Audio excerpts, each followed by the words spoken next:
the more you heal your inner child, the more you spontaneously discover the most mysterious thing about life that Mm. seems contradictory to most people, which is even in pain, I can be completely open.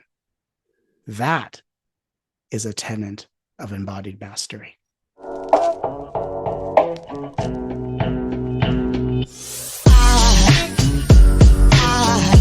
There goes a sight from my soul.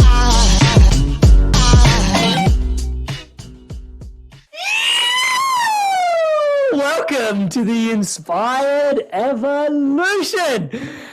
Oh my God, what a treat it is to be here today. We have with us none other than Matt Kahn. Matt, how are you?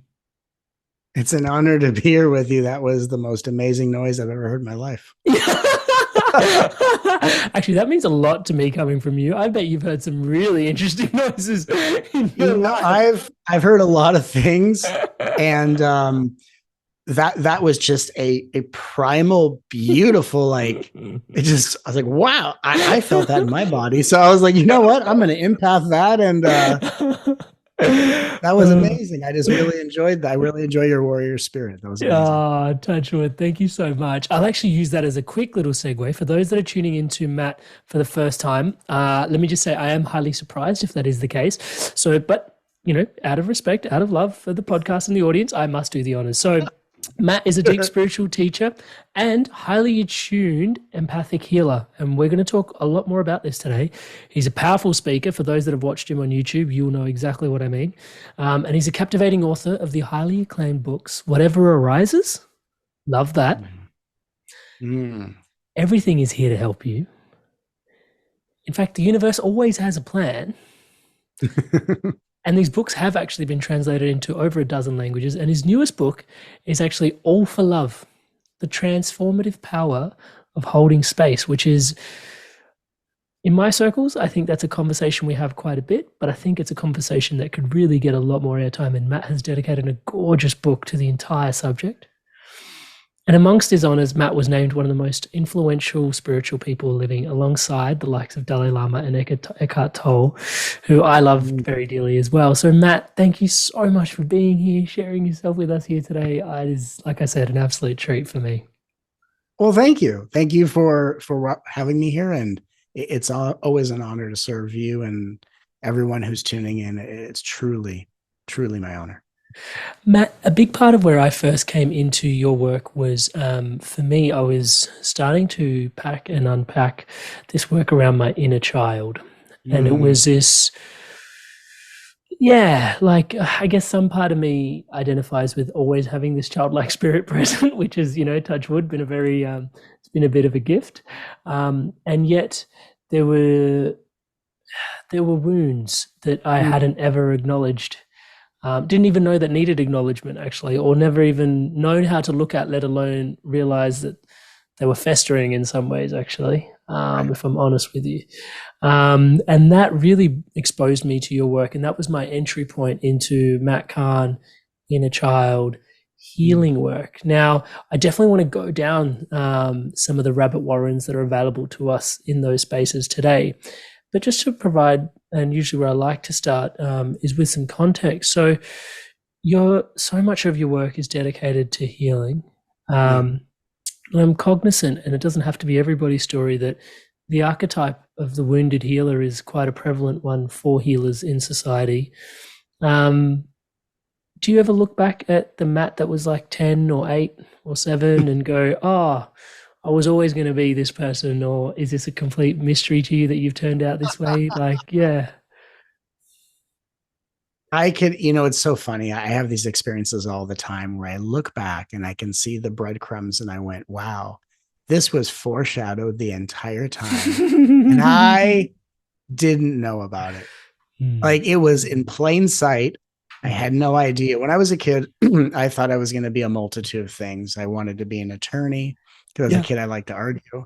Was raised in a family of attorneys, and I thought I was going to be one. I wanted to be a bunch of things. I was a performer. I've been a performer since I was 10 years old. And so I thought, when you're 10, you go, I'm going to be famous for whatever, for no reason. I'm just going to show up and sign autographs. And so all these little things happen in my life. And as I moved throughout my journey, there were things that I did. I was a personal trainer and I was successful at that. I had a back injury and I asked the universe to heal it. And I said, if you heal my back, I'll serve your will. And after almost a 2 year debilitating back injury, it was healed in 10 seconds. And Whoa. so, and spirituality has always been something that's really called to me that I've really enjoyed. But for me to say, I envisioned this, I had a vision and I actualized it is nowhere near the truth of what happened. Yeah. I didn't know what I did existed. I didn't know this was even a thing. I can tell you when I was 12 or 12-ish, I looked at the sky one day and I said, I want to experience the mysteries and the miracles of the universe. And I want a front row seat to watch the will of God, which is what I would refer to the universe, the will of God, do its miracles on a daily basis. And then it wasn't until I was on stage in the middle of a retreat that I remembered that memory. And I realized I am sitting front row, getting to the miracles of the universe that are working through me. So that was an intention I set when I was 12, just as a moment of inspiration. But I had no idea that that was going to lead to what my life has become. And it's only when I looked back did I see how obvious the path was. But in all honesty, as intuitive as I am, I had no clue. I love that. Thank you so much for sharing that with all the authenticity that's baked into that. I really, really appreciate it. It does. You're welcome.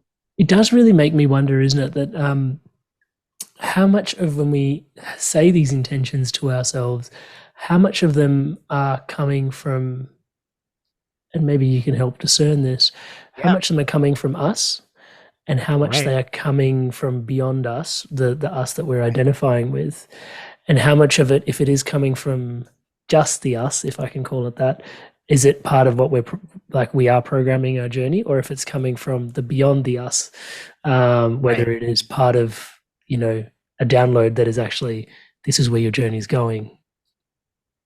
Absolutely. It's a great question. To answer that question, here's an example I'll give, because this was a metaphor I once gave in response to a question similar to this. And I love the question. I really appreciate asking. So I gave an example when I was talking about the law of attraction. And I was talking about the law of attraction from a third dimensional perspective, a fifth dimensional perspective. And I said, imagine you're driving to the grocery store and you say, as the creator of my reality, I declare that I am going to have a parking spot in the front of the grocery store that will be there when I arrive. And you pull into the grocery store.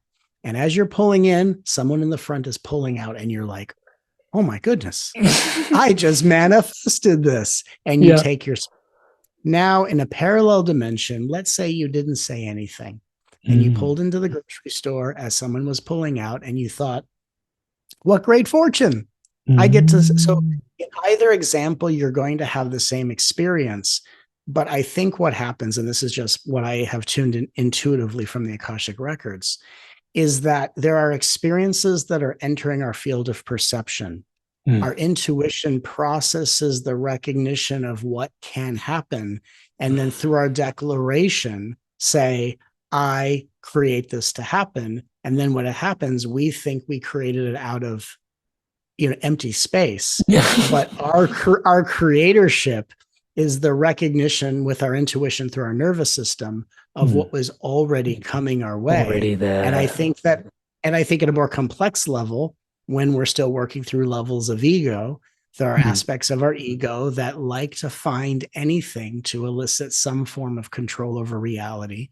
And not in a negative way. The ego looks for control because it's looking for a place to hide from the anticipation of further trauma. So it's a very innocent, beautiful pattern. But nonetheless, the ego will look at the law of attraction and go, oh, that's how I can maximize pleasure and minimize pain. And it salivates at the idea that I can create reality at will. And so the funny answer is, what's the difference? How do you know if something's coming from your ego or coming from source? Well, if it's coming from source, it's something that happens. Mm. And if it's coming from your ego, it's something you anticipate and constantly track and manage. And so, whether we say we're creating something or not, the same higher possibility is entering your field of awareness. It's just that our intuition tends to sense what's about to happen, and our ego interprets that as I've decided this is going to happen. I've given permission for this to happen. And then it believes that it's a creator. And it's not that we don't create our realities. It's Mm. just that fundamentally reality is created before we incarnate, and Mm. that we have milestones of experience throughout this life, and that the free will and the choice Yeah. is not making choices to guarantee an outcome. Mm. Choices is how we vote for the very vibrational frequencies we wish to experience more often. So, for example, if I make a choice and I ask Mm. myself, what is the reason I'm making this choice? And what is the vibration I'm anchoring with this reason? That's the vote I'm casting. Mm. Vote I'm casting is going to give me more of that emotional experience, no matter what ebbs and flows around me. So we don't use the law of attraction or co-creatorship to try to control reality with attachments to outcome. We actually make votes to vote for the very vibrations we wish to experience, no matter what comes or goes. Wow. Thank you so much for sharing that. Because that was going to be one of my next questions is how much of it then is destiny? How much of it is free will? Recently, I've heard a teacher describe it to me as it's 1/3 of your story is destiny and pre-programmed in. 1/3 of it is free will, and 1/3 of it is the environment around you and the people around you, and serendipity and happenstance. Yet I can hear in your response the trust in that what is happening is actually the truth of it all, and it's the happening, and that it's just the reference points that the ego would like to sort of understand its place in what's happening, and then sort of Right. bringing its story to it so it can feel that aliveness. But I would never have imagined, yeah, the seismic awareness of every choice is a vibrational like Vote. marble that I put into the bag and go, that's how I choose. And it's Right. actually, it's so empowering because that's, you can choose how you want your journey, not necessarily to turn out, but rather Right. feel. For example, when we are watching a movie in a theater, we're Mm. watching a movie that is filmed already, Mm-hmm. edited by the director, and we're watching a movie that, even though we're at the beginning, the ending has already occurred, even though the main character is in the beginning scene. Mm-hmm. Yeah. We take the journey of the character, and we may not have the same experience as the main character because we're the observer of it. And so, in the Mm-hmm. same way, vibrationally, we can have much more fulfilling experiences even when we're in unfulfilling circumstances. And of course, I never want to say that these words are a justification to stay in a toxic partnership or to justify any Mm-hmm. kind of abuse, because I have to be very clear and responsible that we're not using this to go, well, I'm going to just shift my inner vibration because we And want to deal make with, sure yeah, yeah, yeah. Very we wise. Thank surround you. ourselves with people that are empowering us and helping us to learn how to love ourselves more. At the same time, when we're in circumstances that seem tumultuous and overwhelming, the question of consciousness becomes, how can I support myself, whether through perspective, self care, self acknowledgement, or love, so that how I experience the moment doesn't have to be defined by the circumstances in view? And I think that's where we really start waking up to co creatorship. I would say 100% destiny, 100% free will. Mm. Both are beloveds that are coming together in holy matrimony. And we realize, yes, there are infinite dimensions, there are infinite ways in which lifetimes play out. And there are things that we can do that seem to manifest certain outcomes. But Mm. our choices are to really bring about greater self awareness, which is, I'm not making a choice to stack the deck of what's going to happen. I Mm. look at a choice and I ask myself, why is that the choice I'm going to make? And then I listen for the why. And then I say, what is the vibrational value of that reason? Is it coming from fear? or is it coming from faith? Is it coming from bravery, or is it coming Mm. from scarcity? And we check our math to see what vibration we are continuing to anchor by the reasons behind our choices. That itself is expands the field so incredibly. Probably needs another one of those sounds you made, but I love that. I think I just digested my lunch better. That was amazing.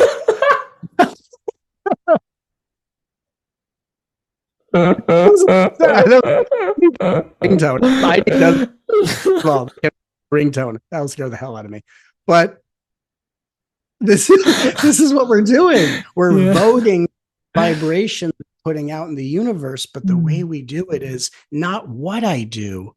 Why am I doing it? Because, for example, someone can make a choice. You can look at the same choice and it can be done from a place of agenda. It can be done from a place of detachment. It can be done from a place of scarcity. It can be done from a place of bravery. Mm-hmm. We have to see what our motivation is so we actually get onto the programming, and we can then reconstruct the programming as we start to become more self-aware. So I think that the reason why the heart of surrender as a path is such an important one is because, it's one thing to want to create our reality. And I love that. And there's a very real thing to it. And when you are in the flow, like I'm someone who I say humbly, manifests in remarkable ways. Mm-hmm. And the reason why that flows through me is because the vibrational equity that I've created based on not just what I do, but what are the reasons I have to do it, have been brought into the light of self-awareness. Mm.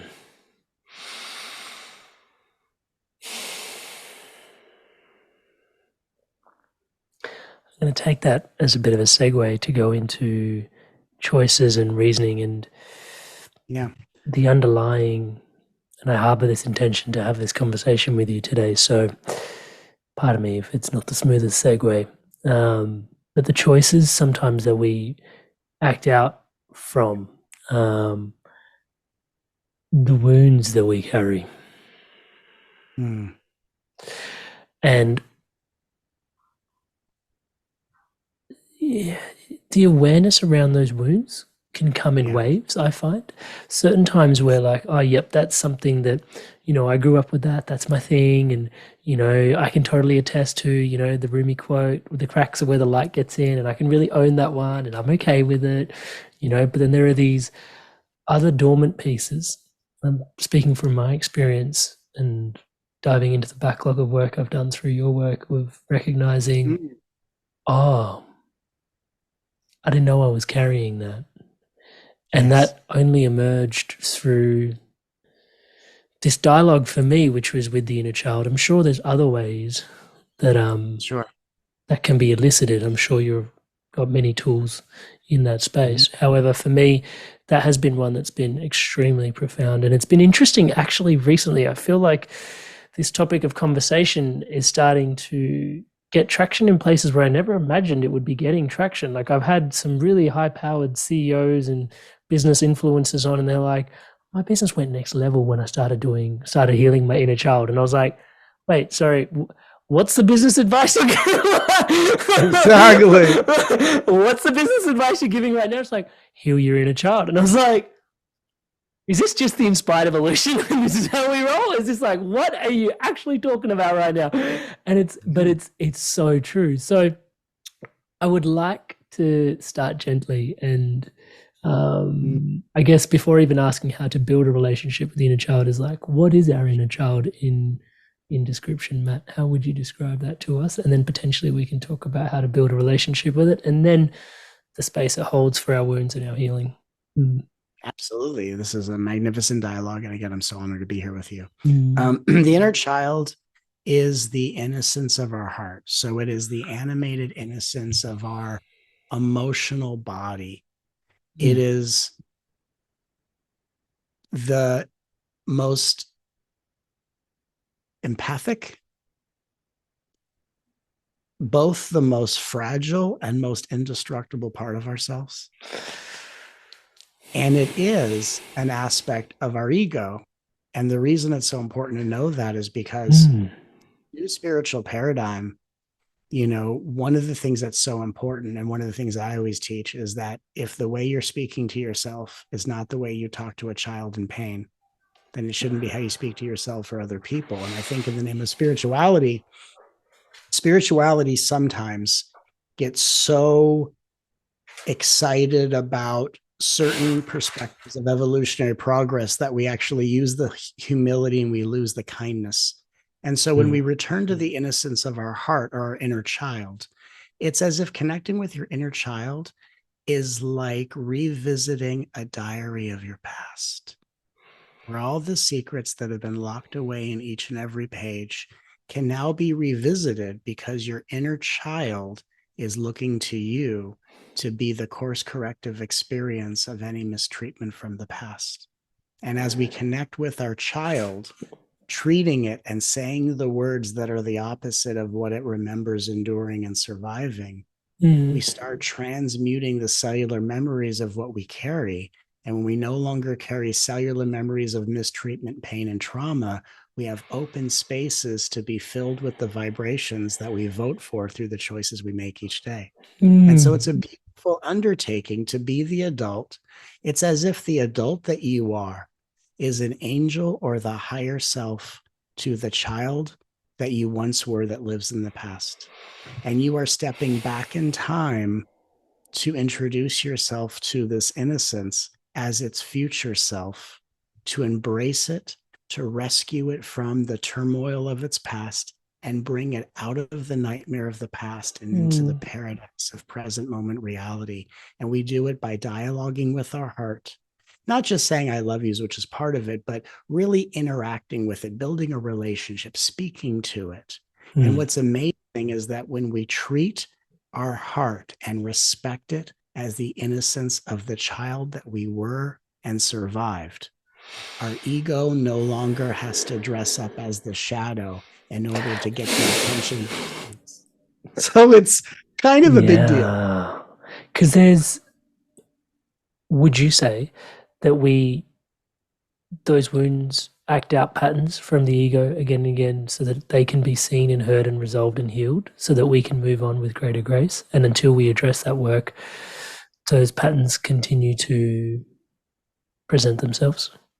I would absolutely say that. So it's like the inner child goes, well, as the innocence, I'm not getting the attention. So I either put on a scary Halloween mask as the shadow, or I Mm. try to pretend I'm the controller and micromanager of them, because the innocence in whatever archetypal mask it's wearing, inner child, ego, shadow, Mm. whatever it is, think of it just like different masks a child is wearing, saying, what do I have to do to Mm. get your attention?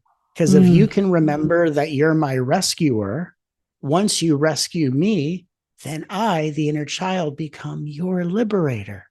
And it's a Mm. two-way street where it's not just us rescuing an inner child, but the inner child is the seed of awakening consciousness that grows into its infinite power when it's safe enough in our presence to process the pain and the memories it didn't have the space and safety to process in our past. So we are helping the inner child reconcile its past, while the inner child is helping to awaken the light of our highest potential. And it's a two-way street. It's beautiful. Mm. Building relationship with it for me through your guidance started with conversation.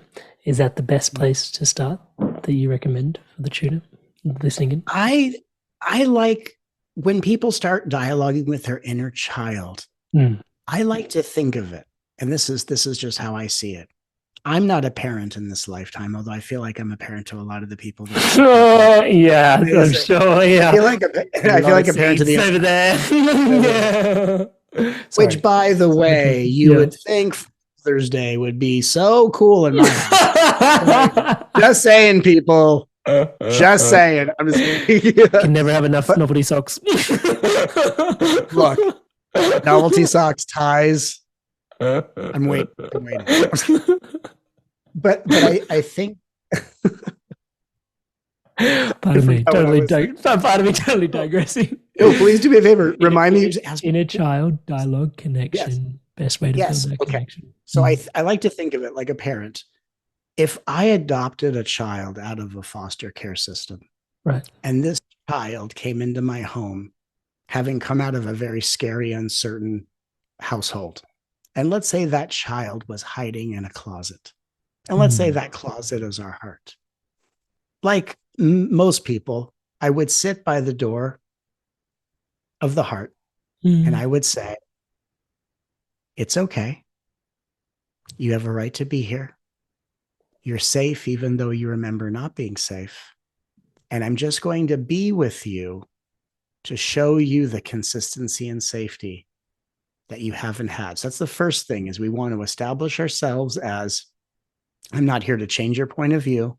I'm just here to give you the support that you've always needed and required. And then the next step is I would sit at the door with that child hiding, and I would ask questions. I would ask questions from a space of detachment, not requiring an answer. I would say, how are you in there? How was your day today? And I wouldn't expect an answer. A lot of people think when they ask their inner child, they need to hear an answer. And the truth is, in the beginning, the inner child doesn't respond because it's just taking in the opportunity to be seen, heard, and valued. And when we ask our inner child a question, it gives it the permission to know that it has the right to use the power of its voice, when in many instances, the traumas and the pains of our past is what removed us from our power or took our voice from us. And so we are giving the inner child first the power of its voice by asking open-ended questions without expecting an answer, but just as a way of showing it. You are welcome here. You are seen and valued exactly as you are. And I'm asking questions so that you can be a part of this with me. And slowly but surely, that door will crack open a little bit. The child will come out of the closet of the heart, and what was once a hurt and scared foster child is now the newest member of our family.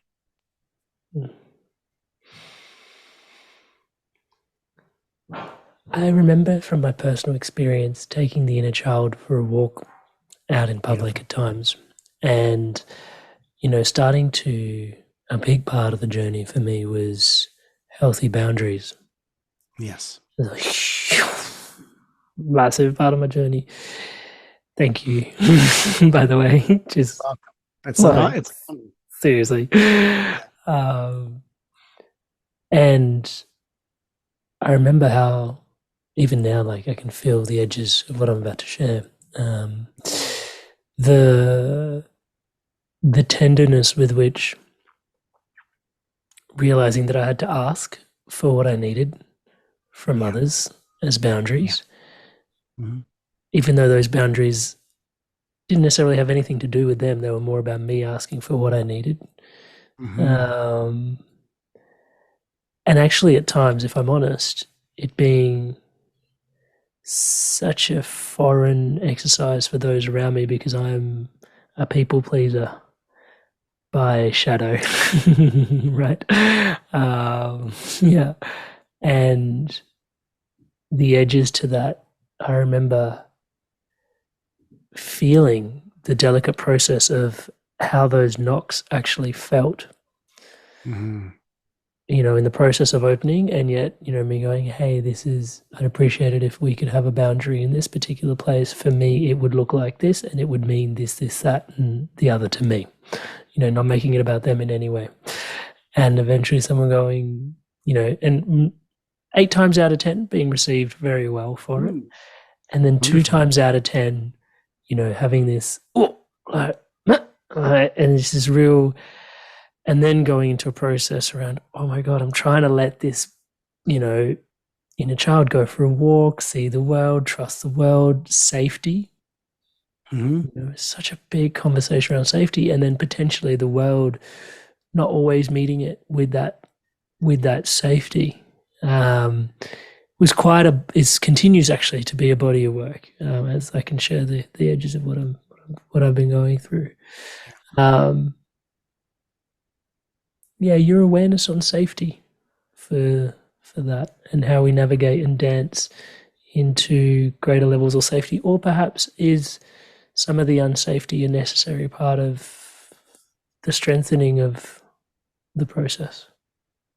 It's a great question. And again, thank you for such a deep, compelling share. And I love witnessing all that you're unpacking. I think that there's a couple things about safety. One is, I think what confuses people is that when they feel feelings of unsafety, they think that means they're unsafe. And what we can see, if we're able to see, is that feeling unsafe means the inner child is finally feeling safe enough within you to process and feel the lack of safety it didn't have the space in the past to process. So it's a wonderful shift to say, no matter how unsafe I feel, I'm the unsafety I'm feeling is showing me that my inner child is safe enough in my presence to finally face, feel, and process what it had to hide from in the past. That's the first part. The second part is when we're in the presence of others and something happens and we need to create a boundary.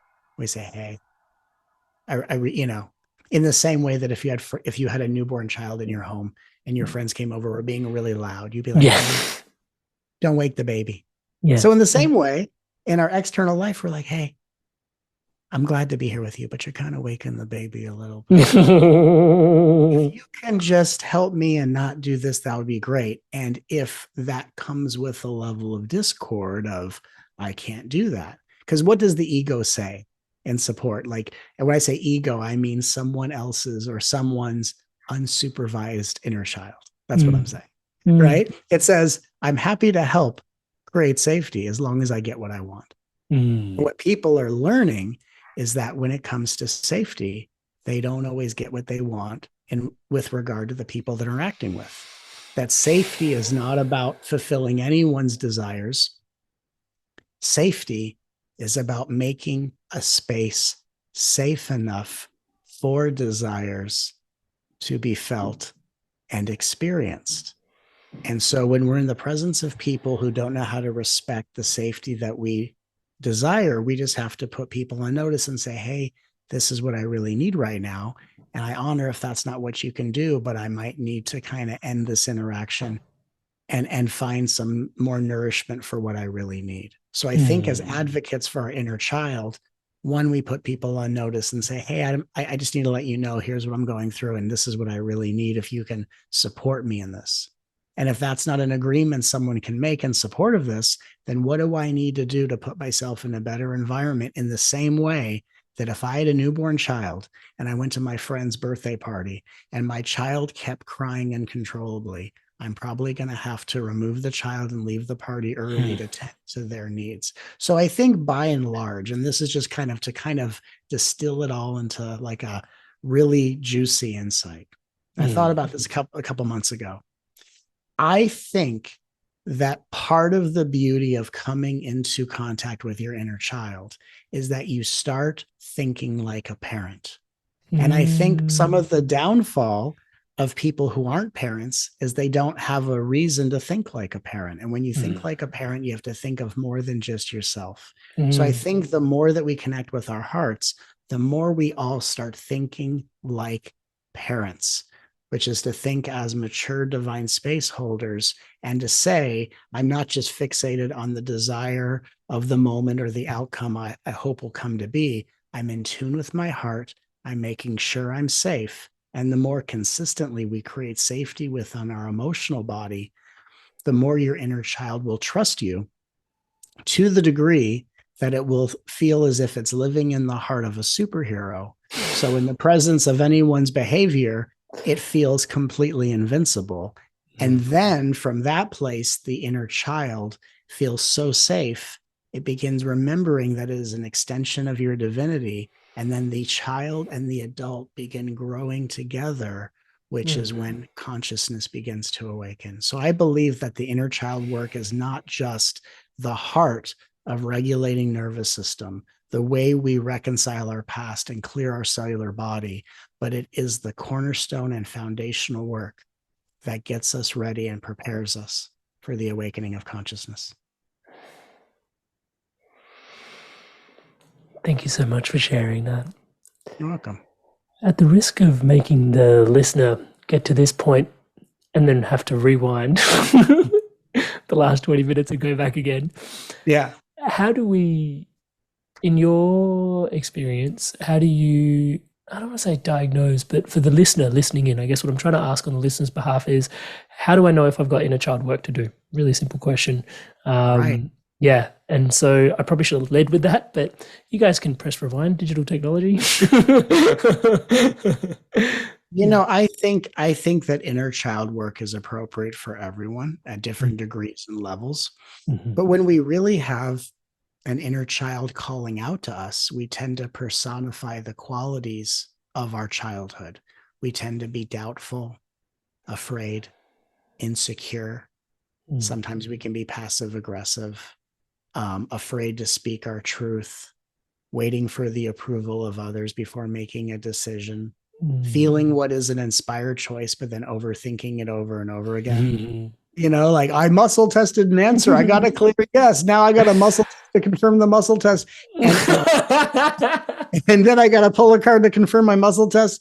And then I've got to, which is all great. And I'm saying this from a place of Just yeah, jest yeah.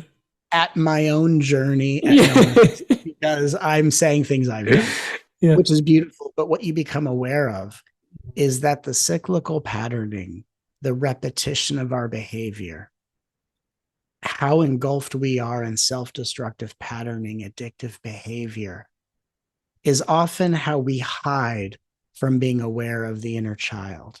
Mm. But when the inner child starts to reveal itself, we tend to personify those qualities from our childhood. And we tend to have experiences where other people put us in the roles of how we were Mm. in our past. And so life goes out of its way to show us what needs to be worked on. But I truly believe inner child work is for everyone. Mm. It's just that when I'm working with people intuitively, I'm tuning into, are we working with an inner fifth grader?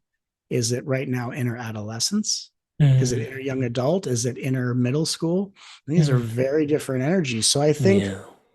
we just have to get in tune with ourselves, and really, whether we see our heart as an inner child or just a heart, we have to really ask ourselves, how open is my heart? How Mm. open am I to being vulnerable? Am I more afraid of things that I'm excited? Mm. How easy is it for me to make new brave choices? How often do I step outside my comfort zone? And these are just questions to help us see, what box do I live in? Mm. And is that box like the closet a child hides in, waiting for an adult to make it safe for the door of the heart to open? Thank you so much for sharing that. Yeah.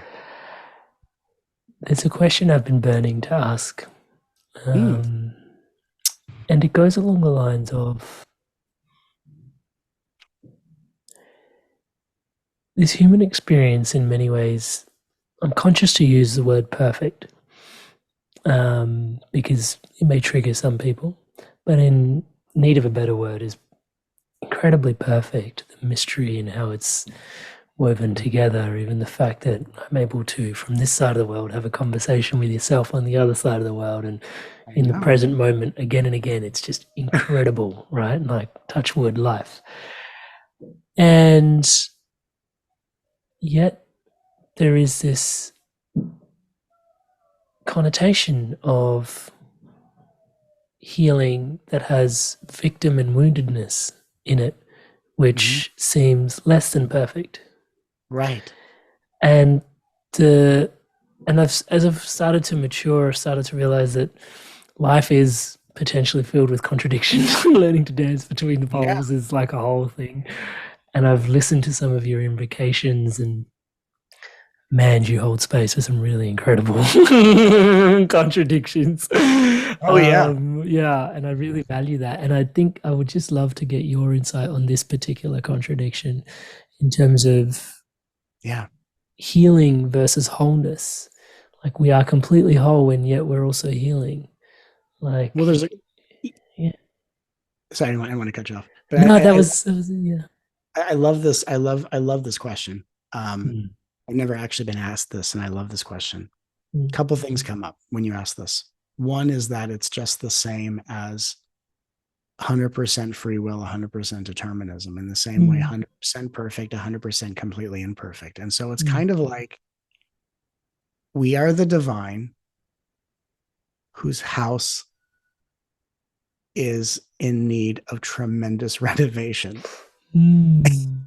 And if we were to look at it from this perspective, so there's two sides of conscious evolution. There's Dharma, which is the collection of wisdom of insight. Dharma is always pointing to the grand quantum view. That, by the way, you're zooming in on this experience and experiencing yourself as this individual, and everything seems larger than life. But Mm. from this perspective, you are not only just a seed in the garden of divinity, but you are the entire garden of divinity Mm. itself.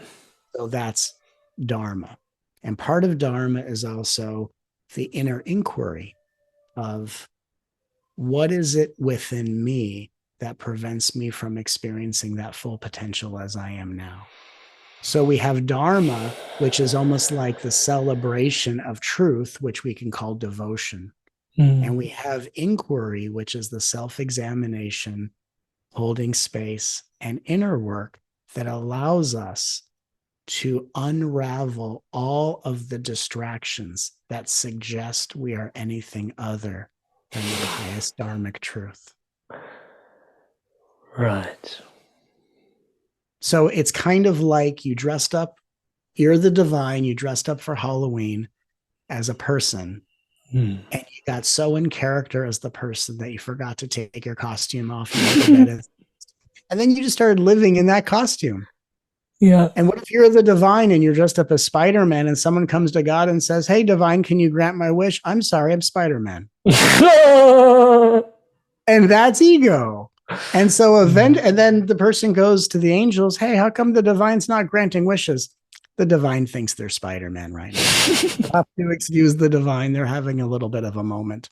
They're trying to scale walls and shoot webs and all sorts of stuff. And then one day the divine scratches their face and goes, "Oh, is this a mask? Oh my God. I Mm. forgot I was that which is underneath it. Mm. I've been so in character. I've been so in character in this play of imperfection. I forgot it was all being experienced by the highest perfection of all." And then we remove the mask. And the only reason why we have a mask of imperfection is to have perfection to be remembered, So we can which is come perfect in home. itself. Yeah. We only leave home perception wise to Mm. come home. And then the cosmic joke is once you're home, you realize that's a home you never left. But that's the revelation.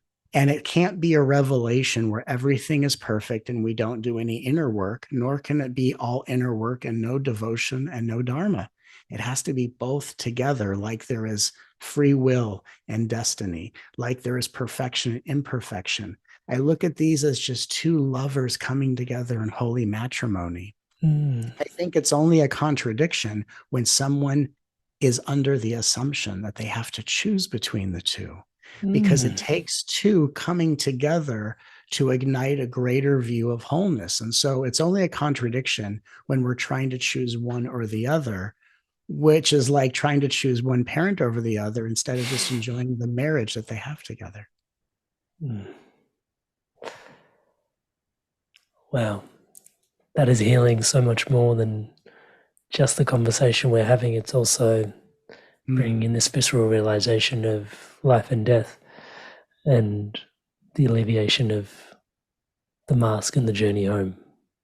Yes, life and death are soulmates, and they come together and both disappear as we awaken. As I've said often, the inhale is a birth, Mm. the exhale is a death. And when you combine birth and death together, you get a word called breath. And so the more we spend time connecting with our inner child, being one with our breath, the more that all these appearance of fallacies or contradictions, these opposites, polarities melt away. The fabric of time melts away. And we remember within the multidimensionality of these forms our Mm. own timeless nature. And the more that timeless nature is realized, the more it awakens within the costume of other aspects of divinity. And so it is an outrageously beautiful process, but with humility, I must say, it's not beautiful until it's beautiful. Mm. And it's not relieving until it's relieving. And we should never aspire to be any further than exactly where we are, because exactly where we are is not something we may want to love, but it's something that needs our love in order to reveal more of that wholeness within us.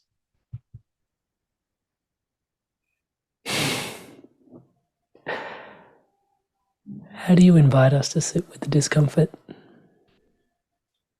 Any which way we are uncomfortable is exactly the way discomfort wishes to be within us. Mm. I like to do with discomfort, and I've had extraordinary experiences with discomfort and pain and agony. Your own personal story, yeah. Yeah, and then Yeah. someone when I wrote in my new book, I wrote about it in a very funny way, but it was Mm. horrific. It was hilarious and horrific. What I do, and even if I go to the dentist, and I say that because historically I was always afraid of the dentist when I was a kid. I had a very aggressive dentist. I was afraid of Me the dentist. too. My wife's a dentist. Really? Sorry, That's amazing. that was just a joke waiting to happen, so I had to take it. No, that's amazing. I'm sure that's very healing. That's amazing, actually. Please continue. Sorry. Hey, can you so as a kid, I would like avoid fixing my teeth because I was rebelling against how I didn't like this dentist and how he treated me. Mm. So when I would go to the dentist, I'd have to get like an uncomfortable procedure or I'd Yeah. go to the doctor, whatever. What I learned to do with pain, because I think a lot of people ask themselves this question. They ask themselves a couple different questions or like different versions of the question, which is how do I be with pain? Which is usually trying to say, what can I do to make pain less painful? Mm. With that process and agenda, we're always going to go in the direction of control. And as long as we're trying to assert control, pain and its intensity surges. Mm. So the first thing about pain is it's helping us release the grip of control. The second thing about pain is I can't control the pain I'm in, but have I ever tried to befriend it with no possibility, with no promise that it's going to make it any less painful, but just out of curiosity, what happens if I befriend pain? So I went to the dentist about a year ago and I had to Mm. go through an interesting little process. Um, I had to have my teeth cleaned and they needed to numb certain parts of my mouth. Okay. And it didn't hurt at all because I went to a very incredible dental spa place near my, and Mm. it's just amazing. But when there was discomfort, Mm. I had this curiosity arise in me. And I thought, what if I cheer on the pain and not cheer on the pain like, yeah, that feels good, but the pain of this pain is being caused by practitioners that are helping me. And I'm cheering on, yeah, Mm. thank you for cleaning my gums. Yeah, that's it. Rescue that part. Get it out of there. Mm. And I found myself consciously participating in the moment where pain was present. And what I learned was is that when I've been in the most amount of pain and when I work with people who are in the most amount of pain, Mm. they are in such pain that they're pulling away from the participation of their experience. And it can seem very contradictory for us to actually become more of a participant in the experience. And the more celebration and the more acknowledgement we give to the experience, even if this pain is showing me how deeply I am transmuting the past and clearing out what is here to be healed. Thank you, pain. Thank you for reminding me what I have the strength to survive. Thank you, pain, for showing me what I'm healing and not allowing me to miss an opportunity of, hey, this is being healed. Isn't that great? And I learned to befriend and cheer on pain, not because I like pain, but because in being a friend to pain, pain is just a very intense healer who is so focused on the job it's doing on our behalf it's not trying to win a popularity contest. And at the very least, that is to be Excellent. respected. Yeah. What I'm hearing and what's precipitating at my end is this awareness that we're going to heal. It's just a matter of how we show up. And That these is absolutely, tools give us the options yes. of really how you want to show up. And on a very fundamental level, just to make a very clear point, the more you heal your inner child, the more you spontaneously discover the most mysterious thing about life that seems contradictory to most people, which is even in pain, I can be completely open. That is a tenet of embodied mastery. Not I'm trying to be out of pain or I can make pain disappear. I can be completely open while in pain, while devastated, while disappointed, while heartbroken. My experience does not determine my level of openness. The love I pour into my heart does. That is the revelation.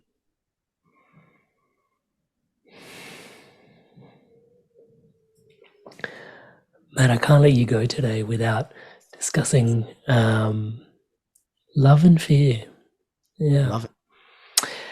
Because I hear this all the time. Choose love over fear, especially being in the space that I am with Inspired Evolution. And it's a great mantra. Like by no means am I it's incredible to choose love over fear.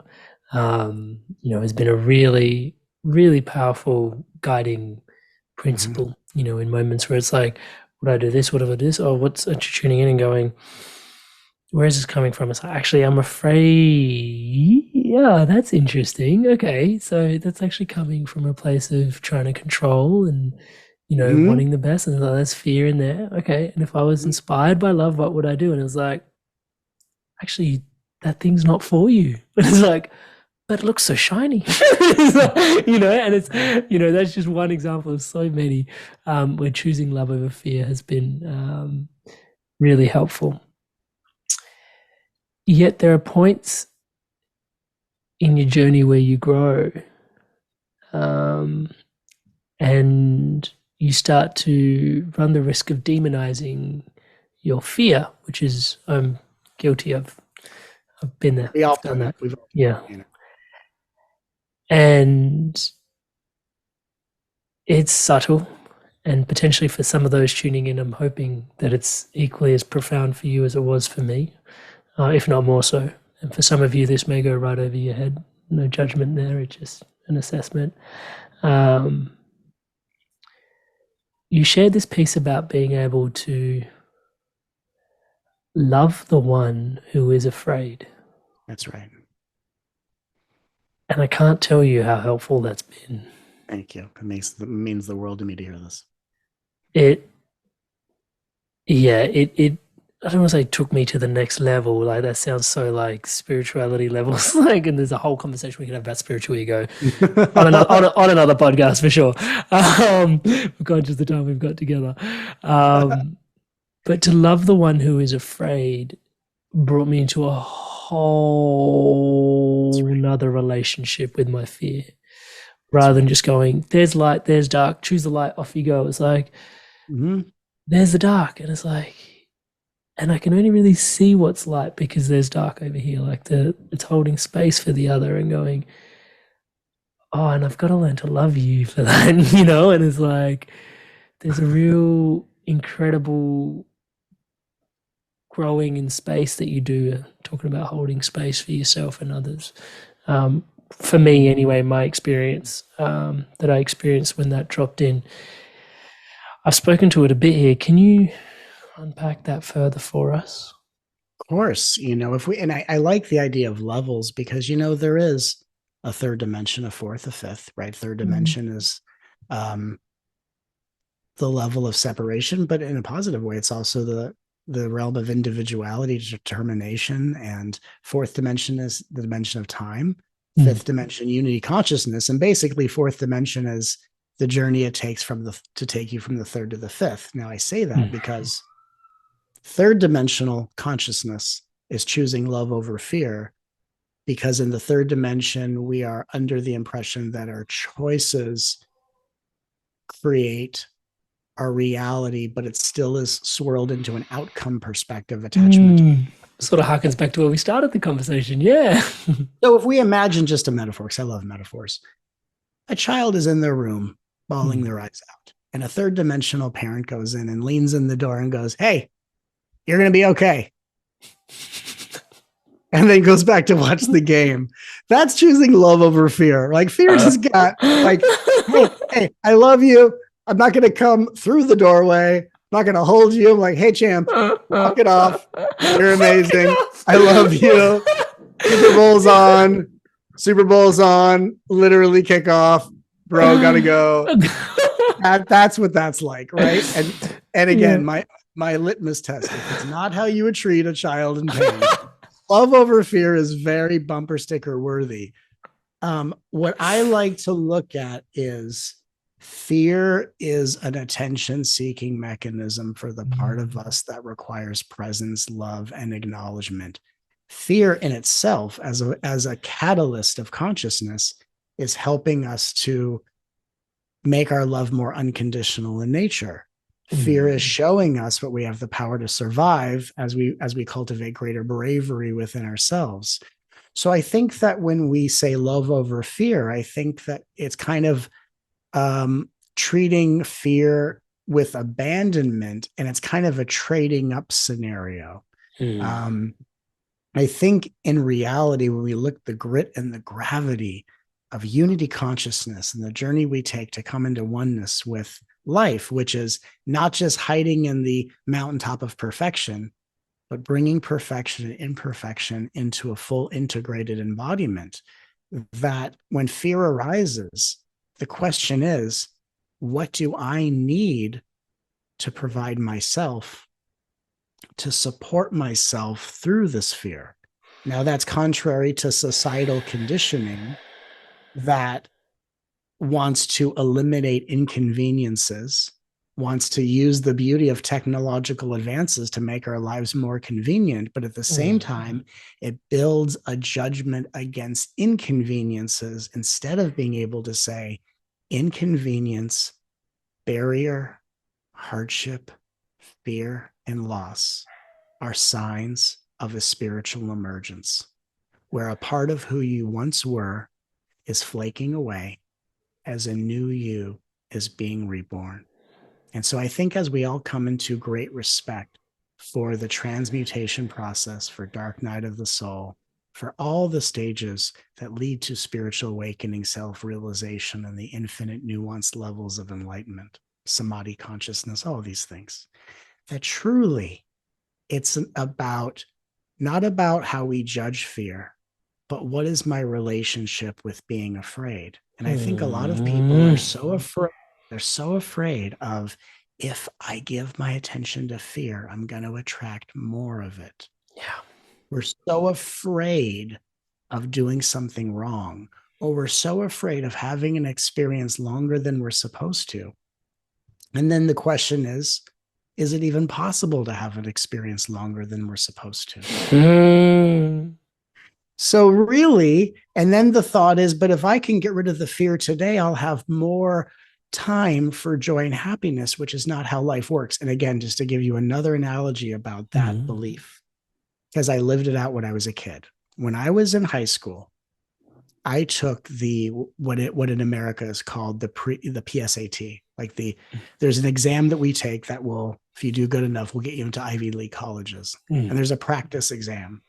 And I was sitting there knowing that as soon as I'm done, I get to go to recess. In my mind, I thought, well, if I can get done really fast, I could have a longer recess. So instead of reading the questions, I decided to fill in the bubbles of whatever I thought the answer was. And I completed my exam in 25 minutes. And I went out on the playground going, I have like an hour recess. And I got to walk around the school where no one was. So in the analogy of I get rid of fear to have more time for joy, I sped through a test in high school to have more time walking around a playground where I just waited for my friends to come out of the thing. And if I'd actually taken the test and been present with it, I would have walked out with them and we would have had the same time together. So I thought I was Mm. giving myself more of something and I gained nothing. So in the same Mm. way, we think I gotta get out of this fear quickly so I could have more time for joy. And we don't understand a lot of the times there's a certain amount of time you will spend at every emotional level, and it oscillates back and forth. No Mm. feeling is in the way of any other feeling. Just in the same way, all the colors of the rainbow are not blocking any of the colors from being seen. Each one plays their part. So when fear arises, we say, thank you for showing me that you're safe enough in my presence to feel this way. Thank you for sharing your secrets with me. How may I best support you through this process instead of trying to control and micromanage what I continue to judge? So, fear is the dismantler of judgment. Fear is an entry point into surrender. And fear is the beginning of healing our superstitions by helping us confront them. Fear is a badass archangel.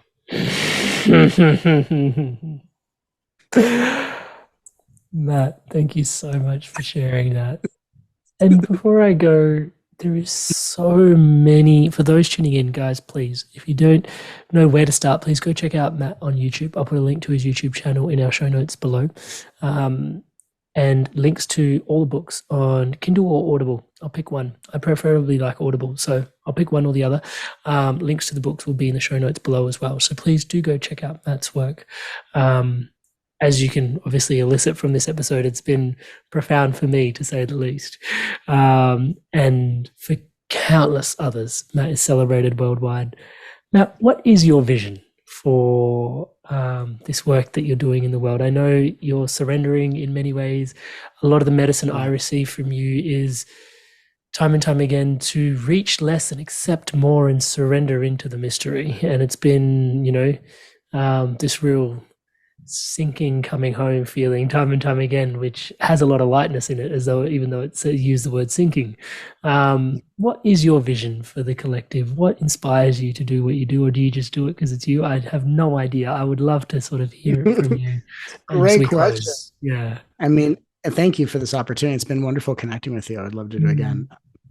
I would say that my vision, I mean, I could say, oh, I want to make a more loving world. But to be honest, I want to help create a world. I mean, I could say a world of awakened consciousness, of course, yes. But sometimes when we talk about awakened consciousness, it means a world of people talking about awakened consciousness. What I actually want is to help create a world of more kindness, of greater respect. I want to create a world where embodying ethical value is cool. In a world where being polite and kind does not have to come at the expense of our individuality, and where kindness, ethics, and integrity is heralded and honored as an incredible life achievement, that the leaders of the planet, of this world, are those that are living by example as way showers of kindness, respect, honor, and integrity. That's what I am working to create in this world. And when I leave this world, whenever that is, I want to leave the world more kind, respect, and integral than however I found it.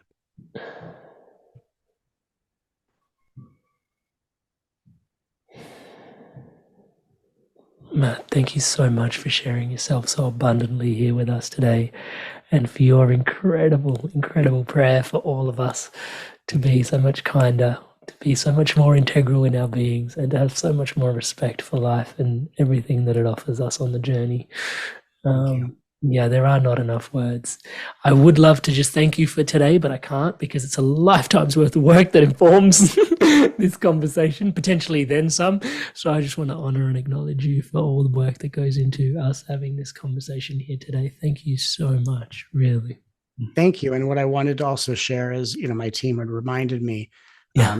We had created this beautiful documentary called Healed by Love that we're offering for free so that the world can receive the healing it needs.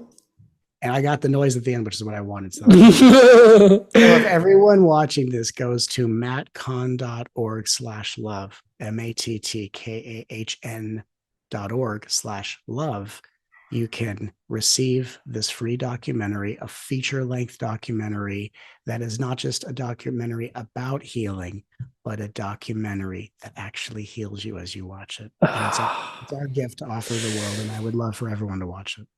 Boys, girls, plants of all kind. That will be the first link in the show notes below. So please do go check that out. And as always, Inspired Evolution Tribe, you guys are so inspired and continue to evolve. It is just such an honor to be your brother walking by your side. Thank you so much for tuning into this incredible conversation. None of this would be possible without you guys. Love you so much. Bye for now. Love you. Hey guys, if you enjoyed this video, give it a like, leave us a comment. And if you want to stay in tune for new episodes launching every Monday, hit subscribe, and I'll see you in the next video. Stay inspired to evolve.